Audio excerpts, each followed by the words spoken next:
Welcome to At Work in America, sponsored by Paychex. At Work in America digs in behind the headlines and trends to the stories of real people making a difference in the world of work. And now, here are your hosts, Steve Bowes and Trish Steed.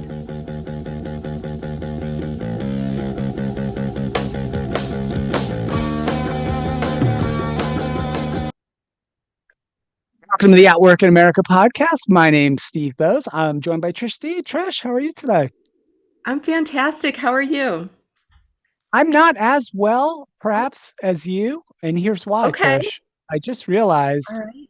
there are 10 feature films nominated for Best Picture this year. I've only seen There are. one of the 10, No. and I've only got Okay, about and wait, three weeks to watch the rest of them. that can't be true. So I know you've seen Barbie. You've not That's seen any of the others? Barbie's the one I've seen. Wow. Can I at least see the thing is when we record that show, we never talk to each other about the movies firsthand. Should I maybe give you one or two that I have not watched in case I don't get to them? How about I think I've watched 8. do me a favor, then give me one or two that you really, really liked and I should go watch first. Okay, I'm just gonna say it right now. It may not win Best Picture because look, the whole world is talking about Oppenheimer. So Oppenheimer for sure is one to watch. It Okay. will probably win Best Picture, but if I had to say one that's really, really worthy, it's Killers of the Flower Moon Okay.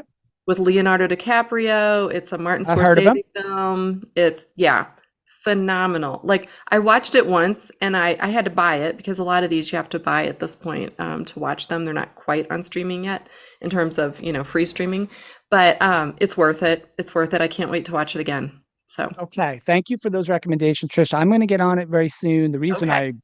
I'm concerned with this is, of course, for new listeners who may not know this, Trish Right. and I do an annual Oscars preview Mhm. and predictions podcast. We've been doing them for 7 or 8 years. I don't really know how many, but Mhm. so we try to watch all the movies, at least all the Best Picture movies, That's right. prior to the Oscars, and then we'll record the podcast in a few weeks. So, all right, I'm going to get on that, Trish, as soon as possible, and I'll report back on our next recording. A couple Can I things real plug quick. one more though? I just Sure. want to say there's one on Netflix and it's not up for Best Picture, but it's Annette Bening is up for Best Actress and Jodie Foster is Best Supporting Actress. It's Nyad, Nyad. Okay, the swimmer. So Yes. about the swimmer. Yes. It's phenomenal. Like it's phenomenal. All So right. Well, that's one to watch too. oh, all right. I'll get on it I soon. know But it's a lot. before I get on to that, we have a great show today. We're talking about autism and neurodiversity in a way which we have not talked about before on the podcast. Mhm. We've talked a lot about hiring and Right? neurodiverse hiring. This gets into it a little bit more in depth, a little bit more about helping folks who are on the autism spectrum kind of succeed more fully in their both in their work and their personal lives, I guess is the fair way to say it. So the CEO of Autism Speaks, Keith Wargo, is going to join us in a minute, Trish. That conversation is fantastic. And before we get to that, Trish, let's thank our friends at Paychex. If At you're watching us Paychex, you got on the Paychex hat if you're on. watching us on YouTube, I have the hat on. This episode of At Work in America is sponsored by our friends at Paychex, one of the leading providers of HR, payroll, retirement, and insurance solutions for businesses of all sizes. Are you ready to drive growth and tackle the challenges ahead this year? With insights from 600 business and HR leaders, Paychex has just released its 2024 Business Priorities Report, revealing the strategies you need to succeed. With rising interest rates and inflation, along with the struggles to keep top talent and developing leaders, it can be tough out there. But the report reveals that a whopping 98% of companies are planning to use artificial intelligence to tackle these issues, and that's just the beginning. Packed with insider tips on improving employee benefits to automating workflows, this report is your strategic roadmap to success. You can get ahead of the game and download your copy today at paychex.com/AWIA. That's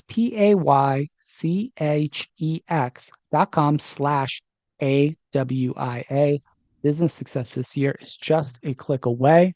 Thanks to our friends at Paychex, Trish. I have to stop this introduction now because I've got to go watch some movies. I'm kidding. No, we have to get on with the show. This is going to be a great show. So thanks to everybody for listening and enjoy the show. Trish, we are excited to welcome our guest today. It's Keith Wargo. He's the CEO of Autism Speaks. In his role, Keith is responsible for the overall leadership, administration, and management of the organization, including the strategic vision for the future and ensuring the organization is fulfilling its mission while measuring its impact and its results. Before joining Autism Speaks, Keith combined his business expertise and his personal values when he became an owner of Monarch Cyprus, an industry leading amenity manufacturer and supplier with a mission to employ autistic individuals. Keith and his wife Anne are parents of 2 adult children, one of whom has autism, and they have personally witnessed the positive impact that Autism Speaks has on enhancing the lives of people with autism and their families through research, advocacy, support, and services. Keith, welcome to the show today. How are you? Thank you. I'm doing great. Thank you, Steve. Thanks, Trish. Thanks for having me. Great It's to our be here. pleasure. Yeah, we love this subject. We've touched upon it a few times in the past, but never with someone in your position from a nationally known and leading organization like Autism Speaks. So it's our pleasure to have you. Maybe we'll start there, Keith. You've got a little personal story here. We hinted out in the bio. I'd love to learn a little bit more about your background, but what sort of made this mission, the Autism Speaks mission, so important to you personally, and what kind of led you to where you're at today? Sure. So from a professional background perspective, I spent the first 30 years of my career in the actually in the private sector, in financial services. As you alluded to, I have a 25-year-old son who's autistic, and always sort of. So we've had the narrative, we've had the arc for the last 22 years of working with AJ to help him reach his milestones and to reach the goals that he's hoped to reach. So I've seen it from the purview of a parent along with my wife Anne. I had moved away from financial services in the middle of COVID, and pretty quickly found an opportunity to purchase a company with a partner that is a 40-year-old company, great small business. And we made it a mission to employ folks on the spectrum. Part of that was driven by the fact that I had just seen over the 2 years prior to that, how difficult it was for us to find employment and to find the purpose that comes from employment for my son. And so that was sort of how it started. I have known Autism Speaks. My wife and I have been involved really probably in some capacity for 20 years. My wife's been a very active volunteer for many. And so when my predecessor announced her retirement, I looked and said, geez, some of the things that are really important to me are that I was doing with Monarch fit very well with, I think, the mission of where this organization needs to go. We have 5.4 million adults with autism in this country today. Employment is a huge issue. Really, lots of different quality of life and purpose things are issues. And for us, again, having known the organization and the impact that it's had. And had on us as our son was growing up, and on hundreds of thousands of folks. It felt very much in line with where I was, and I felt coming in could take us hopefully to the next chapter. Thank you for sharing that personal connection. I know one of the things I looked back the first time we did an episode about autism and workers, specifically in the tech industry, was in 2015. So this has definitely been a topic that's been gaining just recognition and greater understanding over the years. I know we still have a long way to go. So number one, I appreciate you coming on and sharing the insights with all of the business leaders that'll be listening. I also find it really intriguing because just whether it's helping people, on the spectrum or maybe, formerly incarcerated or physical challenges, it seems to me like people are going through, 25, 30 years in whether it's business of some sort, finance, that sort of thing, and then deciding to kind of follow their passion and take those business skills into this sort of realm. I'd love to hear, just for anybody listening who isn't, really, really familiar with Autism Speaks, can you tell a little bit about maybe some of the services you offer And my other kind of question that goes with that, even maybe before that, is what if there are adults out there who have never been diagnosed? Maybe they don't even know they are on the spectrum. And is this something, where Autism Speaks can help, everyone, whether you are or not? Yes, no, sure, absolutely. Thanks for asking that. So we really try to provide support and opportunities through three areas of focus. The first is we call it supports and services. This is basically our foundational work. We have about over 300,000 folks come to us every year and use our autism screener. It's generally parents and caregivers because it's generally used for folks looking for information, et cetera, early on, but not exclusively. But 300,000 people coming for that early sort of view through a screening tool to sort of say, should I be looking for other services? Should I be talking to should I be looking for a diagnosis or talking to my pediatrician more, et cetera? And then beyond that, we have some very foundational programs and materials to help folks on their journey. The most popular one is the first 100-day kit, which is really sort of a right post-diagnostic by diagnosis toolkit for folks to help navigate what are the next things they should be thinking about as it relates to their child's education, as it relates to activities, as it relates to potential therapies and other things to consider. And I'll come back to the adult part that you had asked, Tristan, in a minute. Sure. But so that's part of what we do in supports and services. We have a pretty extensive advocacy effort. This is really on a federal and a state basis to make sure that the services and opportunities that our population needs are being addressed as best we can through legislation. Probably our landmark or pinnacle piece of work was over a decade. We worked very hard to make sure that every single state, if you rolled it back to like when AJ was diagnosed, there was no coverage for autism therapy from insurance perspective, zero.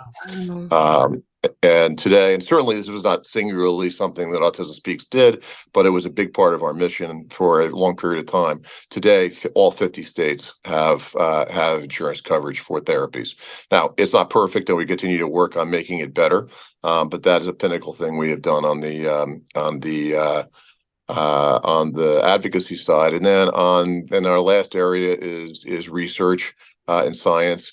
And there today we're focused on translational science, really personalized healthcare, trying to make sure that that what has been learned out there through research is being applied in practical ways. We also fund through grants and fellowships to doctorate and postdoctorate researchers in promising fields, and increasingly are focused on the area of adult and aging. What does it look like to be an adult with autism? What are those? How does aging differ? Because we know that it does, but we know very little about how or why it does for that population. And so, back to your point about adults. A lot of what our work has been done on the services side, and obviously we'll talk a lot about employment today, but it has been to design toolkits and information and resources. You're right. Increasingly, adult individuals are being diagnosed later on in life. One of my board members, who I happen to have known for 30 years, was diagnosed in her 50s, and she was diagnosed at the time when her child was diagnosed, and that's increasingly not unusual. And so we recently launched a resource piece on that. How can you pursue a diagnosis as an adult, and then once that diagnosis is there, what are different pathways and different resources you can tap into to hopefully improve your quality of life. Thank you. That was really excellent kind of overview of some of the work Autism Speaks does and some of the focus areas that you have. And it's incredible to think that just couple of decades ago, 20 odd years ago, maybe when you first became acquainted with the issues, right? Just from your own experience with your son, where we've come from then to now, it's probably quite remarkable. As you said, still a long way to go, but it's certainly markedly different, right? For someone, say a new parent today, whose 2 or 3 year old gets a diagnosis, is going to have more resources, more support, and perhaps more opportunities for that child, say, than 20 odd years ago. Is that fair to say? Yes, I mean, yeah. I mean, if I personalize it, 20 years ago or 22 years ago now, when my son was diagnosed, when we started to speak with our friends and parents, etc., uh, pretty much nobody that we spoke to even had ever heard of autism, right? We didn't know anybody who was autistic. We didn't know anybody who had a child who was autistic, a sibling was autistic. We knew nothing, right? And awareness was very, very low. We've come a long way in 20 years in that awareness, and I'd say, it's never perfect, but in terms of the way that diagnoses and the age of diagnoses and the availability of services and the pathways to the services, they've improved dramatically. And again, it's never done. That journey's never done. We continue to work on and iterate and be there for folks to navigate that. We have what we call our autism response team, which is a team of experts, and they are reachable through whatever format an individual wants to use. And it's not just parents, caregivers, it's individuals, it's grandparents, it could be anybody. And we speak with 80,000 people a year. And these are specifically saying, looking for specific services or specific supports or specific therapies in a geographic area. This is somebody calling in saying, I live in wherever, and my child was just diagnosed, and I need help. I need to know what direction to go. Or increasingly, it's like on the subject of employment, folks coming to us saying, I'm frustrated, right? I aged out of, I'm 22 years old, 23 years old. I'm no longer in school. I have a lot of valuable skills I can bring to the table. I don't know where to go. Can you help? And so we have come a long way. And again, part of why our mission looking forward is to focus increasingly on adults and adult transition, is the fact that we do have 5.4 million adults in the country who are autistic, and that these sort of aging out of you age out of the school system and all the infrastructure around that at the day you turn 22.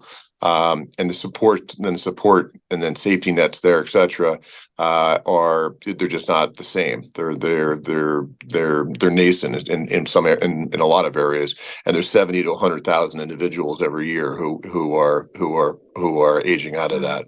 So that's increasingly why we're focused on that area. We realize we've done a tremendous amount as a society for the young children and the children into school age, and again, that journey's never done. But this area over here, after adult transition and after, is one where we really need to be helping this quite large population. I'm glad you mentioned the numbers, because I think it's staggering when you think about how many people. I mean, it's a good thing, right? Because I'm sure there were many people who were just undiagnosed, right, when we were kind of growing up. But that number is such a large number, and these are people who are already in our workforce, right? We may not know that they need additional support, or that could even help enhance the work that they're doing. Or it might be something where we can focus on, specifically hiring in ways that make people more comfortable, whether it's through the interview process or into employment. Steve has a son that's just about to graduate college. I have twins that are sophomores in college.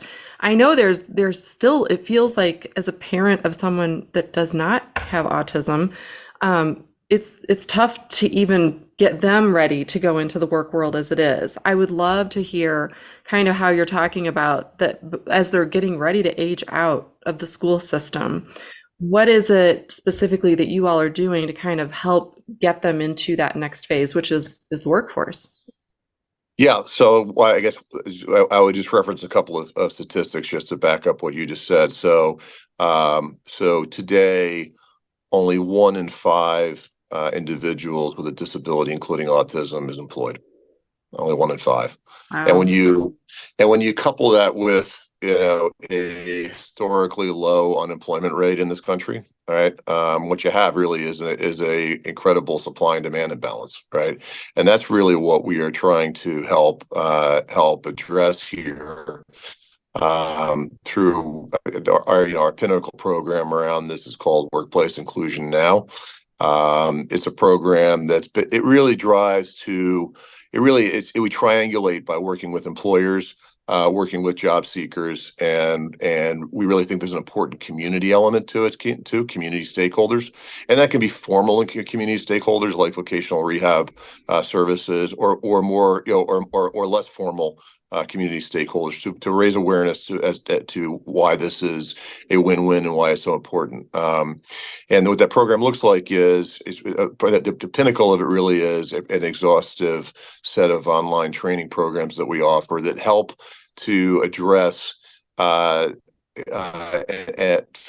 differences of thinking, differences of communication style. Try to set up the game changer things that can be done to make employment work for individuals who are making that transition, and really just to assist in making that employment happen. They like to get companies ready and thinking about it and start, but then also importantly that that translates into success. Right? It's one thing to get a job.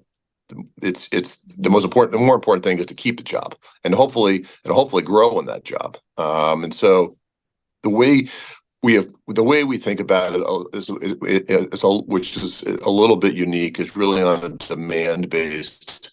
As a demand-based model, we're looking mostly to try to work with companies to help them prepare for this to be part of the element of how they think about the world. And that's really, we design it so that it is relevant to the C-suite of an organization, to human resources, to operations, down to front line, so that everybody sort of has that knowledge base, or that relevant knowledge base. It will be a little bit different for each, right? But so that we can sort of bring the whole organization. We can hopefully bring the organization along that journey. And we found there's a lot of interest in this in organizations as they're starting to understand the benefits of doing so. And the other thing I would want to mention there is, it's a program we're really proud of. We've been working on it for a number of years now, 5 years, I believe.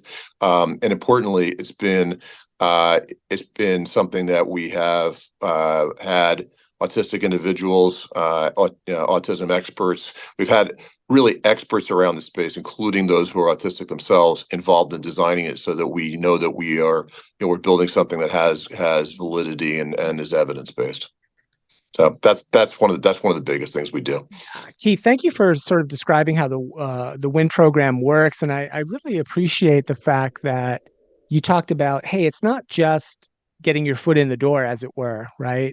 There's more to it than that for ongoing success. And I'll be honest, Trish, we've had a number of shows on these topics over the years. We have focused very heavily on that front door. Now, that front door is important, right? Being able to walk in the front door. So we've had in-depth conversations about, inner types of interviewing and accommodations that may need to be in place, and the way to ask questions in an interview, and the way to interpret an answer in an interview, and things like that. We've done a lot on that. We've done less on, quite frankly, Keith, we've done less on, hey, what are the ongoing support systems and education that needs to be in place for both the employer and the individuals to succeed. And maybe that's kind of that next step, right? Because these folks, right, as you said, they age out of the school systems and the support mechanisms they have therein, and they might have a 40-year working career ahead of them, right? That we want them to be successful in. Yeah. So I think about it on kind of three levels. The first is just the fact that there is, you mentioned it up top that you've had podcasts around technology, et cetera. There's been a lot done around technology and finance and consulting around neurodiverse hiring, and that's great. And that's a huge testament. We've been really focused on the fact that there's a much broader potential out there. we've come to call it the missing middle, right? Where you've got folks, who will do fantastically well in technology or in finance, who have, little or low support needs. And on the other side, you have individuals who have complicated, need comprehensive care and needs. And in fact, there are some parts of our population, I think it's important to acknowledge, that where employment is not going to be part of their, necessarily going to be part of their quality of life or their purpose, and that's fine too. We can all have, everybody finds purpose in different things, but there's this vast population in the middle, right, that have value, and my son would fall in this category, that have valuable and marketable skills. And it's really trying to shift the mindset of companies to say, how do we think about the roles that we have, the demonstrable skills that we need in order to set somebody up to be successful here? And when you do that, and you really think through that, it's actually, I've come to believe this is applicable to really pretty much any industry. If you spend the time to actually do the analytics and saying, well, what do you need to do? How do you and identify the skills, right? And yes, there may need to be some design accommodations. We have found more times than not those design and accommodations are simpler than they might appear on the surface, or at least when you start it could be a way of people sit back and say, oh, well, we don't have the ability to do that. But oftentimes it's just very simple things. Can you guys hear me okay? Yes. Okay, it's a little bit of background noise. We do think hiring practices is important to look at those as well. Sounds like you've talked about this much in the past, but a little bit, yeah. Individuals with autism, can have communication challenges. The sort of quintessential, Q&A interviews asking, analytic or abstract questions may not be the best way to get to understand an individual and understand their skills. So we encourage companies to think about. I think one thing that's really nice is that in today's age, but both the use of technology that has emerged, but some of the technologies that have emerged, including AI, et cetera, as well as just formats like this, right? That Zoom is a very useful format. Email, in some cases, emails may be a good format for that, to really use that. Use those platforms a little bit more dynamically than kind of the way that we thought about hiring practices in the past. We've also seen companies design sort of performance task-based interviews, right? So where sort of, I want to assess your skills and talents. There's ways of doing that that don't necessarily need to be a Q&A. Tell me about yourself. Tell me about your your experiences. And in fact, truth of the matter is that that's actually commonly used in a lot of industries as well. If you look at consulting, you look at any consulting firm, what are they going to do? They're going to give you a case study to go through, right? And so it's similar analogies to that I think are really powerful. And then the last part of it, on the success part is really retention and career development. And I think we have to acknowledge that the topic of neurodiverse hiring and employment is still relatively new. You mentioned you've done work back 2015, which is a long time, but not that long, right? And that's so, Right. these are long-term roadmaps to develop plans on how to retain and how to develop and create career paths for individuals. And when asked sort of like what we need to do that, I look at it and say it's already, it's nuancing things that most organizations already do. I think it's about having, employee resource groups that make it, they make for a commonality for employees, just like most organizations have ERGs for all sorts of, of topics. I think it's looking, periodically and reviewing whatever accommodations or needs are enabling or maybe could further enable success for an individual. Doing that kind of similar to what you would do in any kind of performance review, but making it part of it. And coaching and mentorship, I think, are also also really important for folks either who are neurodiverse, who have kind of come before them and have been able to navigate some of these things, or as role models and for outlets to help folks if they have to if they have to get over hurdles, to have some safe places to kind of go through those things. But like I said, what I look at that, I say, and again, I worked for 3 or 4 large companies. Most companies already do that in some way. It's just rethinking a little bit. It's not creating something entirely new. It's just recasting a little bit how you execute on it.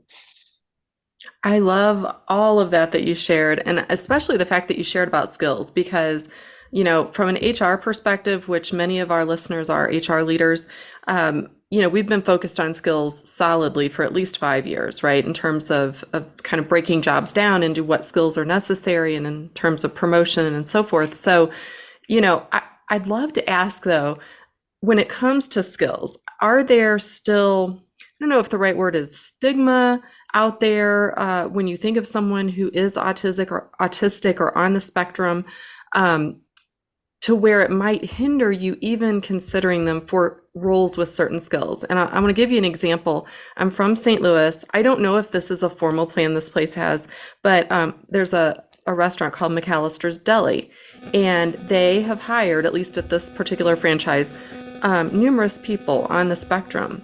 And in my mind, prior to going in there, I think I always thought of, if you're on the spectrum, you might be better suited for, more repetitive technical work, highly focused work, maybe less so on the social front, right? And yep. The reason I'm asking this is because when you go into this particular location of McAllister's Deli, you're being served by people who are on the spectrum. They come around and talk with you and check on you when you're in your booth eating your lunch or whatever. And I was really surprised because I'm not close. There isn't someone in my immediate family that I'm aware of that has, this neurodiversity. So I guess my question out of all that, Keith, is, are we less educated than we should be about what skills even exist for people on the spectrum? I don't want to pigeonhole right. future employees. What should we be doing to learn about the skills that someone on the spectrum can actually bring to the workplace? Yeah, I'm really glad you asked that, because I think that, well, first of all, I think we're making good progress, but we have a long way to go, right? I think there are still stigmas and discrimination and stereotypes, right, that are there, that we need to continue to work through. I mean, I'll give a personal example. Again, I mentioned up top, I own a company, and we've made it a mission to hire folks who are on the spectrum. We have our warehouse staff. It's largely a warehouse business where we have about 20% of our staff now is autistic. And I'll give just one concrete example. We hired an individual to do something for us, which is, more or less of a packaging and shipping job. Mm-hmm. And over time, what we realized, partly because Asim got comfortable in expressing what he was interested in and talking to us about it, was he was capable of he wanted to do a lot more. He had the skills to do a lot more. And so today he is operating. He's one of our two forklift operators. So he's moving millions of dollars of merchandise around in an environment where safety is, we can't have safety problems. Everything has to be perfect. So I think that, I think it's one of these things where success begets success, right? And when you bring folks into the workforce and you see what they're capable of, and you work to not be. And by the way, I think this is true of every organization, but I think that we're in earlier stages here. I've always wanted, as a manager, no matter what I've been doing, to look and sort of say, how do I take, can somebody go to the next level, right? And what are those skills? And I think that's really important in this case. And again, they're fundamental processes that we all do as organizations, right?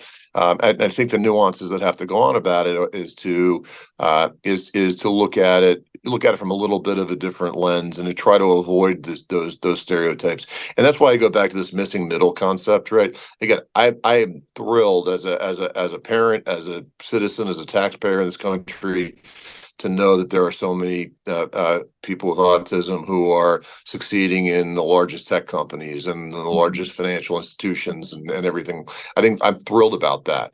But I'm also aware of the fact that again, my son doesn't fall into that category. He's working, but he doesn't fall in that category. And that there's a huge number of people that have those skills, and those skills, just like all of us, those skills are different. Right? That's why we have different roles in organizations. Keith, that's such an excellent point, and maybe a great one for folks. I'm always hoping when we do these shows, there's one or two or three things, whatever, folks who listen take away and walk away from. And I think that point there would be at least one of those ones from this conversation, right? That much like the non-neurodiverse population is wildly different and has all kinds of different skills and aptitudes and capabilities and hopes and in career paths, so does the neurodiverse community and the autistic community, right? They're not all the same. It's not a uniform community, right? It's a wildly diverse community in its own right. And as you suggest, Keith, lots of folks are somewhere in the middle who it's easy to not think about them, perhaps, right? Because we focus on some of these other ends. Yeah, and I think that one thing that we talk to companies quite a bit about, and I speak about quite a bit, is the are the benefits to companies. Look, there's benefits to the individuals, right? And I think it gives an individual purpose. It helps towards financial independence, and it gives them other direction in their life. I think it does, from a societal perspective, help to break down social stigma and discrimination. But from the company's perspectives, well, I'll take it macro. There was a recent study done that if we were able to even just start to close the employment gap, which again, we only 20% of individual disabilities working, that there's a $25 billion upside to our GDP from that happening. But another study that was done showed that companies that have committed to neurodiverse hiring have higher profits, higher revenues, and higher customer satisfaction. And by the way, lower employee turnover. So all of those, whether you're sitting in an HR seat or a C-suite, are things that you're looking to do every single day as a mission. So, certainly while there's a component of this is saying this is the right thing to do from a societal perspective, I really look at it and say it's also just good business. And that to me is the flywheel of why making progress here, success will beget success. Yeah, I love it. Keith, we could go on and on this. I'm glad we were able to take some time with you today to learn a little bit more, certainly about Autism Speaks, learn a bit more about your story, and then kind of uncover some of these other areas of exploration on a subject, quite frankly, I felt like I knew a decent amount about before today, and I felt like I've learned a lot more myself through this conversation, which is, quite frankly, really encouraging for me and hopefully for the listeners as well. Last thing, Keith, I want to just ask you is especially for folks representing organizations, HR leaders, business owners, et cetera, listening to this, who want to maybe more formally embrace some of the programs at Autism Speaks, what would you have them do? Sure. Yeah. So again, WIN is a big part of our programs. You can come to our website, which is www.autismspeaks.org /WIN, or you can find it through a menu. And again, we have these online training programs. We have numerous resources there that will help companies start to understand some of the things we've talked about, some of the benefits that we've seen, and back that up with the data and the studies, et cetera, case studies of companies we've worked with, et cetera. But those online training tools, they're 100% free. We just spent a lot of time updating and expanding the repertoire and library, because from hearing from companies and individuals where the gaps were, and we'll continue to iterate that as we continue to learn. But that's a great place to go. The other thing I would just say is I was honored to testify in front of Congress a couple of weeks ago on this topic. There's a lot of really good work being done on a state level. So depending on where an individual or a company is located, I encourage them to look into those, into the state enterprises as well. Because again, from a legislative perspective, it has not escaped lawmakers that in a relatively full employment environment, that there is a population that can increase the economy and move it going. But please come to our website. All the tools are there, and we welcome companies. We welcome having individual dialogue with them as well on how to enhance the possibilities here. Keith, thank you for all of the resources you've shared. I know I've just barely started digging into those in the last week as we prepped for the show, and it's just mind-boggling how much information is out there, how much education is out there. And to Steve's point, you can think you know a lot about a topic, but until you really start looking, and the benefits are really, really good. So I do encourage our listeners to do that. As we wrap up, Keith, this is our 15th year of doing the podcast, so we've been celebrating this year. But what Congratulations. Thank you. We want to ask every guest, what are you celebrating? And that could be you personally, you and your family. It could be Autism Speaks. Is there anything that you're celebrating this year and you feeling like something's really kind of going the right way for you? Okay. So what we're celebrating this year is that our son AJ has been able to. He does have a job, so we've been fortunate for that over the last couple of years. But he got to the point where he felt he was ready to live independently, and so he moved out a few months ago. He lives in town with us. He lives in his own apartment, and it's been great for him socially. It's been great for him from a pride perspective. He is definitely putting dollars into the local economy. He goes to all the restaurants and goes to the gym every single day, etc. And even a few years ago, we had no idea whether that was something that either he could aspire to or that we'd want to aspire to. So that's something we're celebrating right now. Well, man, congratulations. That may be our best celebration so yet. Far, of the it year, is. I have to tell you. So far. That's a big one. So wait, does that now make you an empty nester? I know you said you had another child as well. Indeed, I have a child who's also in college, so we're basically empty nest. Awesome. So my gosh, we're getting there. We're getting there fast. We're getting there fast. Yeah, same. It's so difficult, right? We'll have to do a whole nother empty nest show because we're all in that same. Don't. I'll start crying. I don't want to. This has been a fantastic conversation. Keith Wargo, CEO of Autism Speaks. So great to meet you. Great celebratory story at the end. I know mine is like some dopey basketball game I think I talked about last time. So that's much better. Please visit autismspeaks.org to learn more about the organization and how your organization can get involved. Keith, thanks again for taking some time today. We really appreciate it. Thanks for having me. It's been a pleasure, guys. All right, Trish, great stuff. We love this topic. I'm so glad we're able to revisit it. Thanks to our friends, of course, at Paychecks for all they do for us and their community as well. Trish, for our guests, for Keith Wargo, for you, Trish Steed, my name's Steve Bose. Thank you so much for listening. Catch all the show archives at hrhappyhour.net. We will see you next time, and bye for now.